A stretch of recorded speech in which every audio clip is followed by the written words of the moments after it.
MDH चणा मसाला। आता छोले असो किंवा चवळी, पांढरे चणे असो किंवा काळे चणे, सगळं काही कमाल बने। MDH। जळगाव जिल्ह्यामध्ये कालच्या वादळी वाऱ्याने अक्षरशः थैमान घातलं। काल जळगाव तालुक्याला सुद्धा या वादळी वाऱ्यासह पावसाचा मोठा फटका बसलेला। आपण जळगाव जिल्ह्यातल्या निमखेडी या गावामध्ये आहोत आणि या गावामध्ये जर आपण बघितलं तर अक्षरशः अनेक घरांचं जे आहे होत्याचं नव्हतं चित्र झाल्याचं पाहायला मिळतं आहे। आपण आता दृश्यांमध्ये जर बघितलं तर आपण एका घरामध्ये आहोत। या घरावरचे सर्व पत्र या ठिकाणी उडून गेली आणि शेजारच्या बांधकामाची भिंत या घरावर पडल्यामुळे हे घर जे आहे ते जवळपास जमीनदोस्त झालेलं आहे। घरामध्ये कुठलीही वस्तू या ठिकाणी शिल्लक राहिलेली नाही, होत्याचं नव्हतं असं चित्र या घराचं पाहायला मिळतं आहे। तर या गावामध्ये अनेकही इतर घरांची मोठ्या प्रमाणावर पडझड झाल्यामुळे अनेक नागरिकांना, ग्रामस्थांना या ठिकाणी आपली रात्र जी आहे ती या ठिकाणी रस्त्यावर काढावी लागल्याचं चित्र आहे।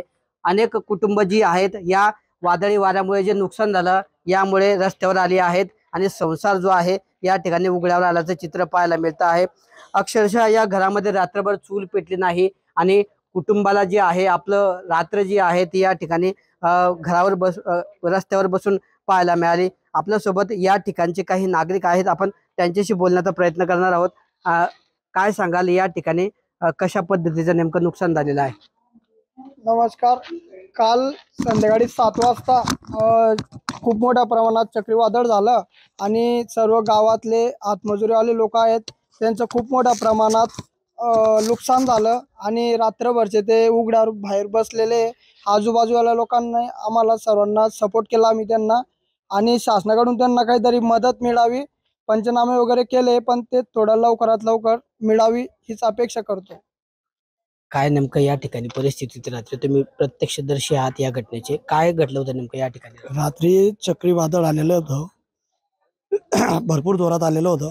ह्या घराची अवस्था अशी आहे का एक पत्तर पण या घरावरती राहिलं नाही आणि त्यांचा जो संसार आहे हा सर्व उद्ध्वस्त झालेला आहे। रात्रीपासून चुला पेटलेला नाही त्यांचा आला आणि ते बाहेरच बसलेले होते।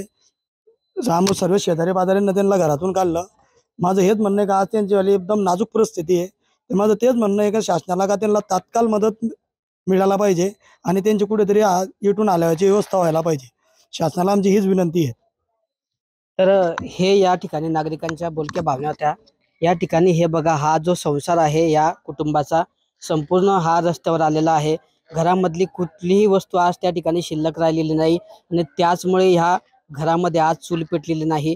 या लोकांच्या घरामध्ये कुठल्याही वस्तू या ठिकाणी शिल्लक राहिलेली नाही आणि त्यामुळेच आता या कुटुंबांना जे आहे या ठिकाणी रस्त्यावर बसण्याची वेळ आलेली आहे।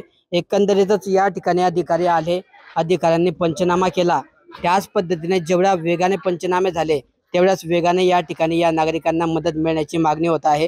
या ठिकाणच्या कुटुंबामध्ये आता या कुटुंबाच्या घरात कुठलीही वस्तू शिल्लक राहिली नाही, मात्र या कुटुंबाच्या लोकांच्या डोळ्यामध्ये फक्त अश्रूच तेवढे या ठिकाणी शिल्लक राहिल्याचं पाहायला मिळतं आहे। किशोर पाटील, TV9 मराठी, जळगाव।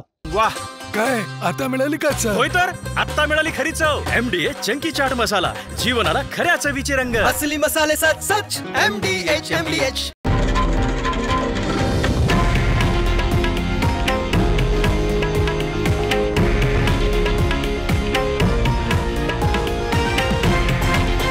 हे आहे देशातील नंबर 1 न्यूज नेटवर्क आणि आपण पाहत आहात TV9 मराठी, एकमेव।